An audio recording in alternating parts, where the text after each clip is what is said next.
بسم اللہ الرحمن الرحیم۔ ہمارے پیارے حضور صلی اللہ علیہ وسلم مدینہ منورہ میں اپنے غار حضرت عائشہ صدیقہ رضی اللہ تعالیٰ عنہ کے حجرے میں تشریف فرما تھے۔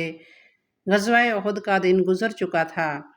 حضرت عائشہ صدیقہ رضی اللہ تعالیٰ عنہ رسول اللہ صلی اللہ علیہ وسلم سے ایک انوکھا سوال کرتی ہیں، یا رسول اللہ، کیا آپ پر احد کے دن سے بھی زیادہ سخت دن کوئی گزرا ہے؟ ناظرین، احد کا دن انتہائی غمناک اور سخت دن تھا، کیونکہ اس غزوے میں حضور صلی اللہ علیہ وسلم شدید زخمی ہو گئے تھے۔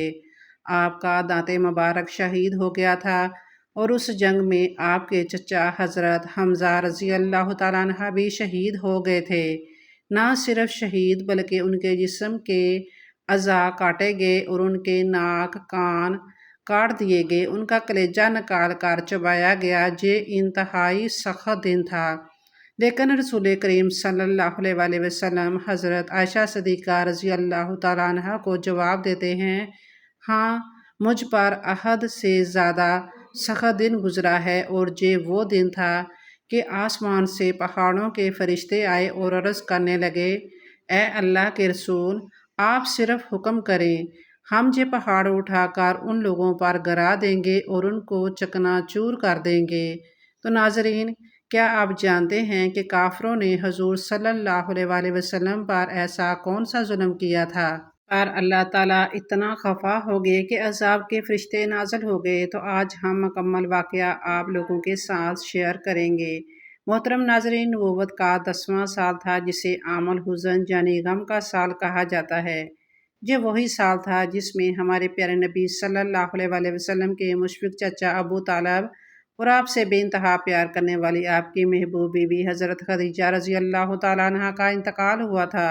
ان دونوں عظیم شخصیات کی وفات، جو آپ صلی اللہ علیہ وسلم کو حوصلہ دینے والے اور قریب شخصیات تھے، اس کے ساتھ ساتھ کفار مکہ کے ظلم و ستم کا سلسلہ مزید سخت ہوتا گیا۔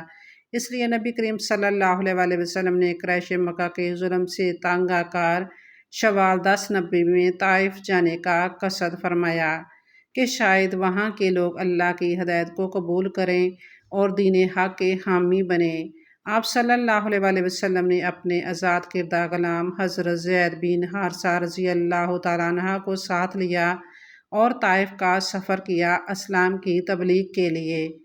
جب وہاں کے سرداروں سے آپ نے ملاقات کی، جو آپ کے ننیالی رشتہ دار بھی تھے، ان دنوں طائف میں عامر بن عمر کے 3 لڑکے عبد الیل، مسعود اور حبیب بن سقیت کے سردار تھے۔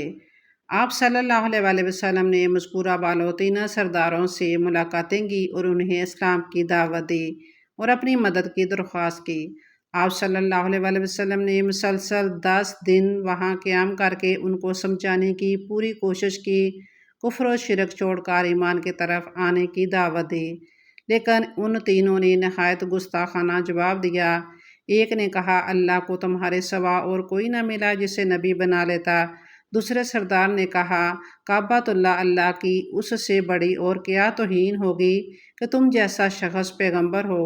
تیسرا سردار بولا، میں تم سے ہرگز بات نہ کروں گا، اگر تم سچے ہو تو تم سے گفتگو خلاف ادب ہے، اور اگر جھوٹے ہو تو گفتگو کے قابل ہی نہیں۔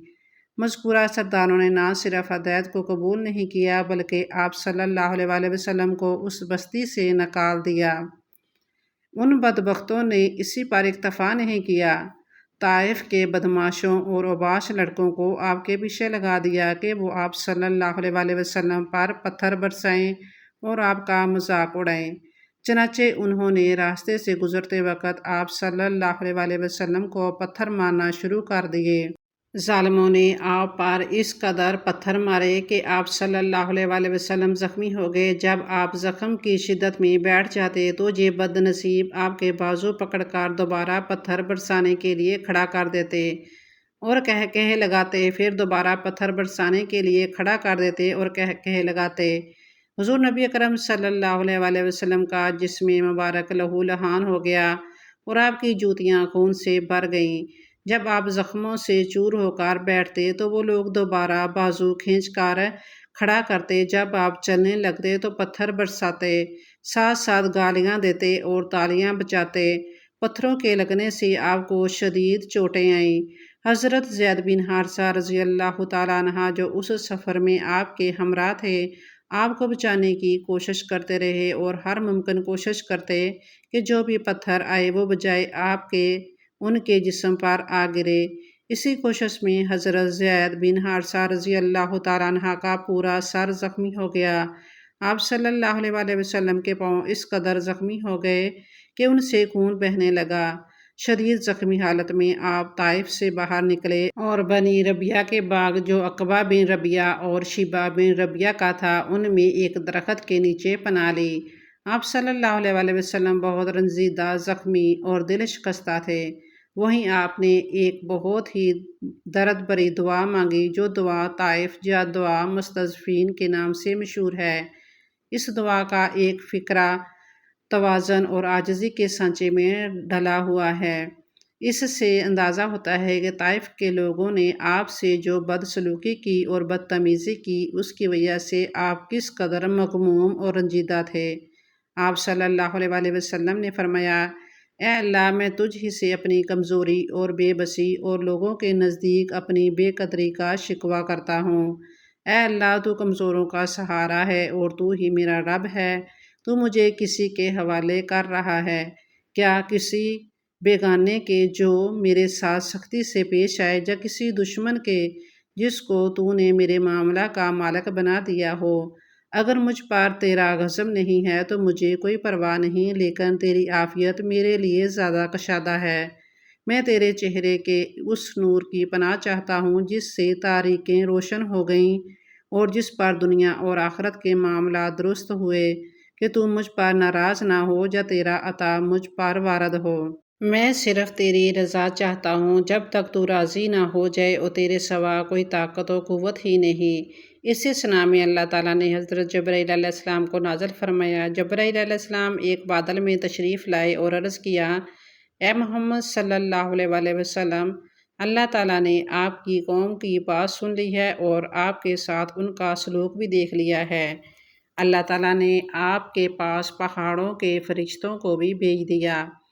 آپ جو چاہیں اس کو حکم دے سکتے ہیں۔ پھر پہاڑوں کے فرشتے نے نبی کریم صلی اللہ علیہ وآلہ وسلم کو سلام عرض کیا اور کہا، اے محمد صلی اللہ علیہ وآلہ وسلم، اگر آپ چاہیں تو میں ان دونوں پہاڑوں کو جو مکہ کے دونوں طرف ہیں اٹھا کر طائف کے انزالوں پر گرا دوں تاکہ ان کا نام و نشان مٹ جائے۔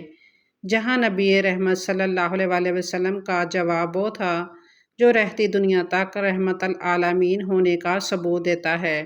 آپ صلی اللہ علیہ وآلہ وسلم نے فرمایا، نہیں، میں یہ نہیں چاہتا، بلکہ میں اللہ سے یہ امید رکھتا ہوں کہ ان کے آنے والی نسلوں میں ایسے لوگ ہوں گے جو صرف اللہ کی عبادت کریں گے اور اس کے ساتھ کسی کو شریک نہ ٹھہرائے۔ اسی باغ میں عقبہ اور شیبہ بیٹھے آپ کی مظلومیت اور بے بسی کو اپنی آنکھوں سے دیکھ رہے تھے۔ ان کے دل نرم پڑ گئے، قرابت داری کا جذبہ اور انسانی غیرت جاگ اٹھی۔ انہوں نے انگوروں کا ایک طبق تیار کیا اور اپنے غلام اداس کو بلایا اور کہا، یہ انگور اس شخص کے پاس لے جاؤ اور ان سے کہو کہ اس میں سے کچھ ضرور کھائے۔ اداس جو وہ انگوروں کا طبق لے کر آیا اور آپ صلی اللہ علیہ وآلہ وسلم کے سامنے رکھ دیا۔ رسول اللہ صلی اللہ علیہ وآلہ وسلم نے بسم اللہ پڑھ کر کھانا شروع کیا۔ اداس حیرت سے بولا، اللہ کی قسم، اس شہر کے لوگ تو بسم اللہ نہیں کہتے۔ تو آپ صلی اللہ علیہ وآلہ وسلم نے فرمایا، تم کس شہر سے ہو اور تمہارا دین کیا ہے؟ اداس نے جواب دیا، میں نینوا کا رہنے والا نصرانی ہوں۔ اور آپ صلی اللہ علیہ وآلہ وسلم نے فرمایا، وہی نینوا جہاں اللہ کے نبی یونس بن متی علیہ السلام رہتے تھے۔ اداس حیرت زدہ ہو کر بولا، آپ کو یونس علیہ السلام کے بارے میں کیسے علم ہے؟ آپ صلی اللہ علیہ وآلہ وسلم نے فرمایا، وہ میرے بھائی نبی تھے اور میں بھی نبی ہوں۔ یہ سنتے ہی اداس رونے لگا۔ آپ صلی اللہ علیہ وآلہ وسلم کے ہاتھ، پاؤں اور پیشانی کو بوسہ دیا اور بلند آواز میں کہا، اشہد ان لا الہ الا اللہ و اشہد ان محمدً عبدہ و رسولہ، میں گواہی دیتا ہوں کہ آپ اللہ کے بندے اور اس کے رسول ہیں۔ جب اداس واپس گیا تو عقبہ اور شیبہ نے اس سے کہا، تو اس شخص کے ہاتھ اور پاؤں چوم رہا تھا، کہیں وہ تجھے تیرے دین سے نہ پھیر دے۔ یاد رکھ تیرا دین اس کے دین سے بہتر ہے۔ واپسی پر آپ صلی اللہ علیہ وسلم نے کچھ دن مکہ میں نخلا میں قیام فرمایا۔ ایک رات آپ نماز پڑھ رہے تھے کہ نسبین جنت کا ایک قافلہ اس طرف سے گزرا۔ وہ رک گئے اور آپ کی تلاوت سننے لگے۔ قرآن کی آیت نے ان کے دلوں کو ہلا دیا۔ وہ ایمان لے آئے اور اپنی قوم میں جا کر اسلام کی دعوت دی۔ آپ صلی اللہ علیہ وسلم کو ان کی آمد کا علم تک نہ ہوا تھا، جس کا ذکر اللہ تعالیٰ نے سورہ احقاف میں فرمایا ہے۔ جب آپ صلی اللہ علیہ وسلم مکہ کے قریب پہنچے تو حضرت زید بن حارثہ نے عرض کیا، یا رسول اللہ، آپ مکہ میں کیسے داخل ہوں گے؟ وہی لوگ تو ہیں جنہوں نے آپ کو نکالا تھا۔ آپ صلی اللہ علیہ وسلم نے فرمایا، اے زید، اللہ تعالیٰ ضرور اس مصیبت سے نجات کی کوئی سبیل پیدا فرمائے گا۔ وہی اپنے دین کا محافظ اور مددگار ہے اور وہ اپنے نبی کو ضرور غالب کرے گا۔ پھر آپ صلی اللہ علیہ وسلم غار حرا کے قریب پہنچے اور اخراس بن شریک کے پاس پیغام بھیجا کہ کیا وہ آپ کو مکہ میں پناہ دے سکتے ہیں؟ اخراس نے معذرت کرتے ہوئے کہا، میں قریش کا حریف ہوں، اس لیے پناہ نہیں دے سکتا۔ پھر آپ صلی اللہ علیہ وسلم نے سہیل بن عمر کو پیغام بھیجا، لیکن انہوں نے بھی معذرت کی۔ پھر آپ صلی اللہ علیہ وسلم نے مطعم بن عدی کے پاس پیغام بھیجا، انہوں نے خوش دلی سے قبول کیا۔